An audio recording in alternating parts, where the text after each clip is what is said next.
नमस्कार मित्रों, मैं हूं मनोज यादव और आप सबका माय मूवमेंट SWN पर स्वागत है। आज का जो वीडियो है दोस्तों वह सर्वाइकल स्पॉन्डिलोसिस के ऊपर होने वाला है कि किन किन कारणों से यह डिजीज़ होता है और कैसे हम योगा का सहारा लेकर के इस डिजीज़ को क्योर कर सकते हैं। इस पर मैं आपसे बात करने वाला हूं। और आज का जो वीडियो है दोस्तों, मैं इसमें यौगिक सूक्ष्म व्यायामों का एक ऐसा सीक्वेंस आपको प्रोवाइड कराऊंगा जो कि सर्वाइकल स्पॉन्डिलोसिस को क्योर करने में आपको बहुत ही ज़्यादा मदद करेंगी।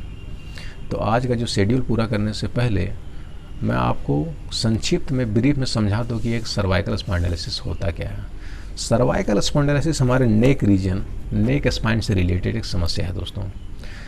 तो हमारे नेक रीजन में दो हड्डियों के बीच में एक डिस्क पाई जाती है और जब हमारा शारीरिक पोस्चर, हमारा शारीरिक अवस्था बिगड़ती है, जैसे कि ठीक से बैठना नहीं, ठीक से खड़े नहीं होना, या अक्सर आगे झुककर काम करना, या अत्यधिक मोटे तकिए का इस्तेमाल करना, इन सब कारणों से यह डिस्क क्षय होने लगता है और यह रगड़ खाने लगती है और धीरे धीरे यह डिस्क पतली हो जाती है दोस्तों। तब हमारे शरीर में सर्वाइकल स्पॉन्डिलोसिस की समस्या उत्पन्न होती है और विकृत अवस्था में हमारे सर्वाइकल रीजन, नेक रीजन में 3 से 4 नंबर वर्टिब्रा, कशूरिका नामक वर्टिब्रा खिसकी हुई नज़र आती है दोस्तों।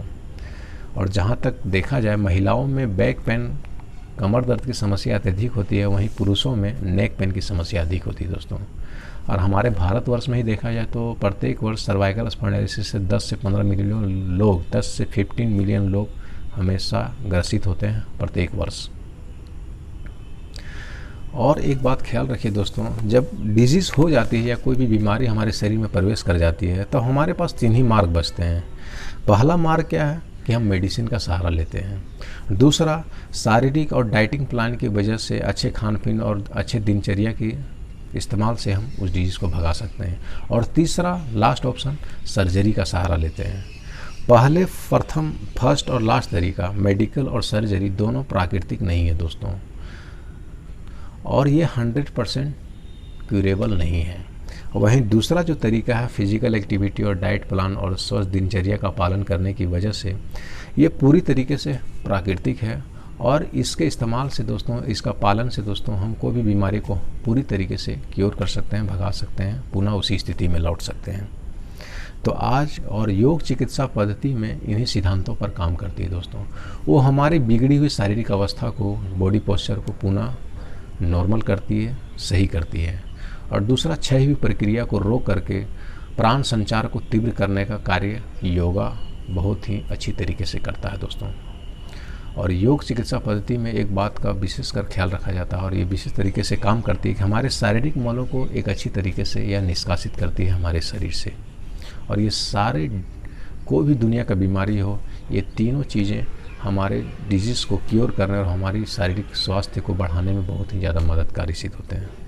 तो चलिए मैं आपको करके बताने जा रहा हूँ इन यौगिक सूक्ष्म व्यायामों का सीक्वेंस जो है, मैं उनको पूरे करेक्ट मेथड के साथ, टाइमिंग के साथ, और कंटिन्यूटी आप पे डिपेंड करती है दोस्तों। प्रथम 2 चीज़ बताना मेरा कार्य है और कंटिन्यूटी पालन करना आपका काम है दोस्तों। तो चलिए मैं आपको एक एक अभ्यास करके बताता हूँ करेक्ट मेथड के साथ, और टाइमिंग भी बताता जाऊँगा कि कितने कितने अभ्यास आपको कर रहे हैं। अभी जो स्थिति देख रहे हैं, मैं जिस स्थिति में बैठा हूँ, इसे कहते हैं वज्रासन। तो आपको वज्रासन में ही बैठना है दोस्तों, इस प्रकार से। और दूसरी ख्याल रखने की, आपकी अपर बॉडी पूरी स्ट्रेट होनी चाहिए और गर्दन भी सीधी होनी चाहिए, स्पाइन से सीध में। आपका नेक कैसा होना चाहिए, ना ज़्यादा ऊपर ना ज़्यादा नीचे, सामने की ओर आपकी दृष्टि होनी चाहिए। ये सही पोस्चर है आपको गर्दन को सीधा रखने के लिए। ये वज्रासन स्थिति में बैठ गए। पहला मैं हाथों की मुट्ठी से शुरू कर रहा हूँ दोस्तों। मुष्टिंग बंद आसन, मतलब मुट्ठी को खोलना है और बंद करना है। आपको दोनों हाथों को सामने की ओर खोल देना है और जब आप मुट्ठी को बंद करें, पहला बंद करने की अवस्था है अंगूठा अंदर, 4 उंगलियां बाहर से टाइट। जब आप मुट्ठी को बंद करें तो आपको एक्सेल करना है और जब खोलें तो आपको पूरी तरीके से इनहेल करना है। देखिए,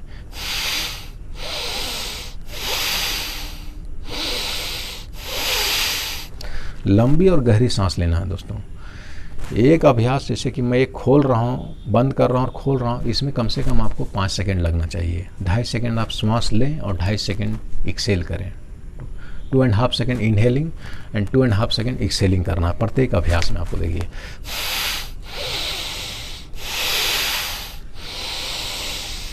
इस प्रकार से आपको गहरी लंबी सांस के साथ करना है। और दूसरा, पूरा मुट्ठी आपको बंद करना और खोलना है।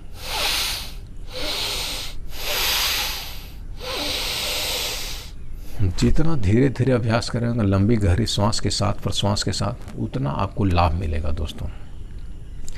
तीसरा जो अभ्यास है, आपको इस तरह मुट्ठी बंद कर लेना है। अब पहला बाहर से अंदर की ओर ऐसे राउंड घुमाना है, बाहर से अंदर, फिर अंदर से बाहर की ओर।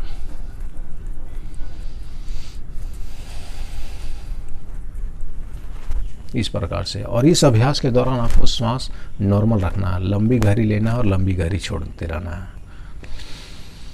अब अगला अभ्यास है दोस्तों, आपको हाथों की अंगुलियां इस प्रकार बंद कर लेनी है और आपस में इस तरह सटा देनी है पीछे से, और अंगूठों को भी आपस में इस तरह लगा देना है और सीने के पास इस पर लगा लें। और श्वास छोड़ते हुए, एक्सेलिंग करते हुए आपको एक्सटेंड करना है सामने की ओर।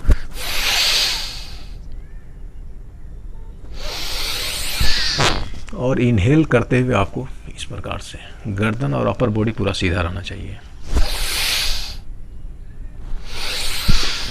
सामने की ओर एक्सेलिंग, वापस इनहेल। ये है दोस्तों। फिर आपको अगला जो अभ्यास है, इस प्रकार से बाजुओं को सामने की ओर खोल लेना है। और फिर जब आपको बाजू को मोड़ें कहनी से, आपको एक्सेल करना है। और जब खोलें पूरे बाजू एक्सटेंड करें, सांस लेना है।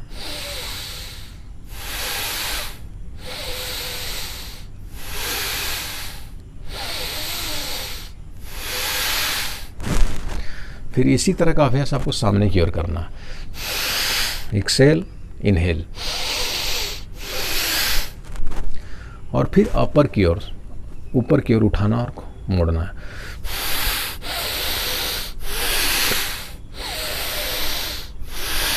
ये पिछले तीनों अभ्यास में मैंने जब हाथों को खोल रहा हूँ तब श्वास को भर रहा हूँ अंदर की ओर, और जब मोड़ रहा हूँ केहनी से तब मैं एक्सेल कर रहा हूँ। इन बातों का आपको ख्याल रखना है। और अब अगला अभ्यास है दोस्तों, आपको इस तरह से हाथों को मोड़ लेना केहनी से, दोनों हाथों की उंगलियां शोल्डर पे इस पर टिका देना है और आपको इस प्रकार से राउंड करना है। श्वास कैसे लेना ये देखिए। जब आगे की ओर हाथ इस तरह केहनी आपस में मिलेंगे तो आपको एक्सेल करना है, और पीछे की ओर जब केहनी जाएगी आपको इनहेल करना है। समझ में आई बात? आगे की ओर जब केहनी जाए तो एक्सेल करना और पीछे की ओर इनहेल करना है, इस प्रकार। और फिर पीछे से आगे की ओर आपको लाना है, अपोजिट दिशा में।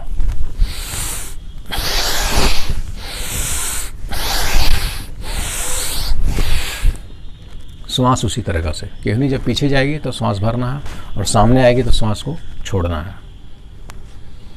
अब अगला अभ्यास है, दोनों हाथों की कलाइयाँ आपस में इंटरलॉक कर लें और माथे के ऊपर ले जाएं। गर्दन पूरी सीध होनी चाहिए और हाथों की केहनी को इस प्रकार खींचते हुए, स्ट्रेच करते हुए आपको पीछे ले जाना, श्वास भर के,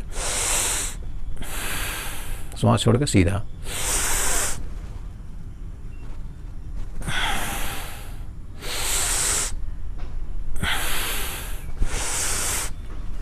गर्दन सीधी होनी चाहिए दोस्तों, और ये केहनी आपको माथे के पीछे की ओर खींचना है।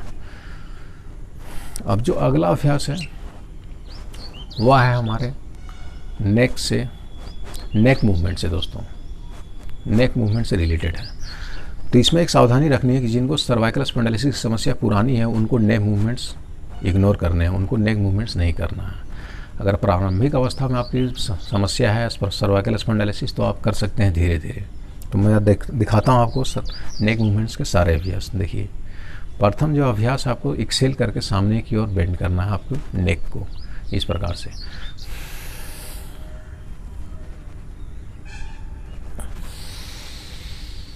श्वास लेके सीधा, श्वास एक्सेल करके आपको सामने इस प्रकार करना है और श्वास भरते हुए आपको फिर वही अवस्था में आना है। यह था प्रथम अभ्यास।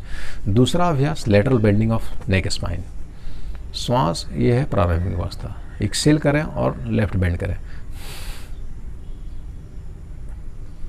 अपने कानों को शोल्डर से टच करने की कोशिश करना है, गर्दन पूरी सीधी, एक्सेल और इनहेल करते हुए फिर वही प्रारंभिक अवस्था में आना है। यह था दूसरा अभ्यास। और तीसरा अभ्यास बैकवर्ड लुकिंग है। गर्दन सीधी, श्वास छोड़ते हुए आपको सिर्फ नेक स्पाइन को ट्विस्ट करना है बैक साइड।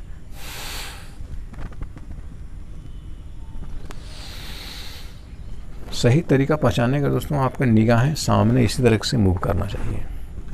फिर अदर साइड, एक्सेल,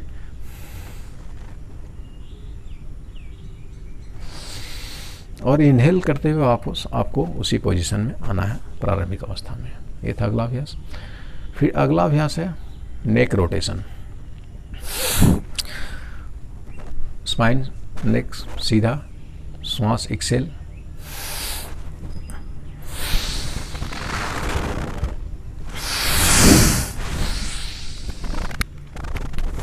एक बार लेफ्ट टू इनसाइड आना और फिर राइट टू इनसाइड आना है।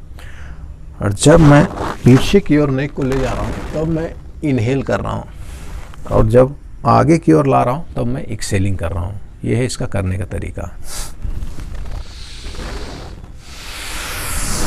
पूरा धीरे धीरे आराम से करें। और वही बोला, जिनको यह समस्या गंभीर है वह नेक मूवमेंट्स को इग्नोर करें। अब जो आखिरी अभ्यास है दोस्तों, वह है हेड प्रेसिंग, मतलब आपके माथे को प्रेस करने का तरीका। इससे आपके पूरे स्पाइन को सही अवस्था में लाने में बहुत ज़्यादा मदद करती है और पूरे स्पाइन की मजबूती भी बढ़ाता है दोस्तों। तो जो पहला अभ्यास है, आपको लेफ्ट हैंड को अपने माथे के साइड में इस प्रकार रखना है और ताकत इस प्रकार लगानी है कि माथे और हैंड्स के बीच में आपका फोर्स अपोजिट होना चाहिए। तो माथे के इधर से लगा रहे हैं तो हैंड से इधर लगाना है, अपोजिट साइड में, दोनों साइड से। श्वास भर के पहला अभ्यास,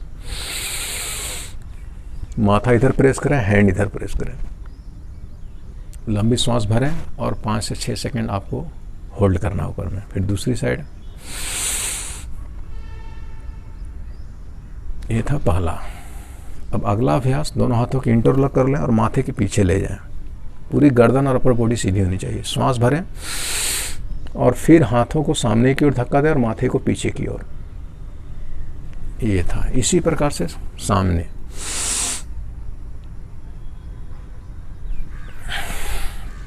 पहले left right, back, forward, forehead और फिर अपर हेड। माथे से ऊपर की ओर सहारा दें और हैंड से नीचे की ओर। महिलाओं में इसीलिए समस्या नहीं होती है क्योंकि वो माथे पर बहुत ही भारी से भारी सामान को उठाकर चलती है दोस्तों, बिना किसी सहारे के। तो इसीलिए उनमें बैक नेक पेन की समस्या नहीं होती है और पुरुषों में ये सब करने की क्षमता नहीं होती, इसीलिए उनमें ज़्यादा नेक पेन की समस्या होती है। ये थे पूरे अभ्यास दोस्तों, मैंने आपको करके बताया उसके मेथड के साथ। मेथड में ही दिखाना कि बॉडी पोस्चर आपका सीधा रहना चाहिए और जो ब्रीदिंग का जो सीक्वेंस है, कब इनहेल करना है, एक्सेल करना है, आपको हमेशा ख्याल रखना है। और धीरे धीरे, जैसा मैंने कि आपको अभ्यास करने के लिए बोला, वैसा ही करना है। अगर संख्या की दृष्टि से देखा जाए तो प्रत्येक अभ्यास को आप मिनिमम 5 से लेकर के 10 तक कर सकते हैं और धीरे धीरे बढ़ा सकते हैं। और टाइमिंग की दृष्टि से देखा जाए तो एक एक अभ्यास को आप 30 सेकंड से लेकर के 1 मिनट तक कर सकते हैं। ये है इसका टाइमिंग दोस्तों। और तीसरा जो पॉइंट है कंटिन्यूटी, वो आप पे डिपेंड करती है। चॉइस इज़ योर्स दोस्त फ्रेंड्स, कि आप एक स्वस्थ व्यक्ति की तरह जीना चाहते हैं कि एक रोगी की तरह जीना चाहते हैं। चॉइस आपका है। अगर आप स्वस्थ व्यक्ति की तरफ जीना चाहते हैं तो हमारा ही वीडियो आपके लिए है दोस्तों। तो हमारे साथ बने रहिए और हमारे चैनल को अच्छा लगे तो सब्सक्राइब कीजिए और लोगों को ज़रूर इसके बारे में बताइए और उन्हें शेयर भी कीजिए दोस्तों। तो बहुत बहुत धन्यवाद। Stay healthy, may God bless all.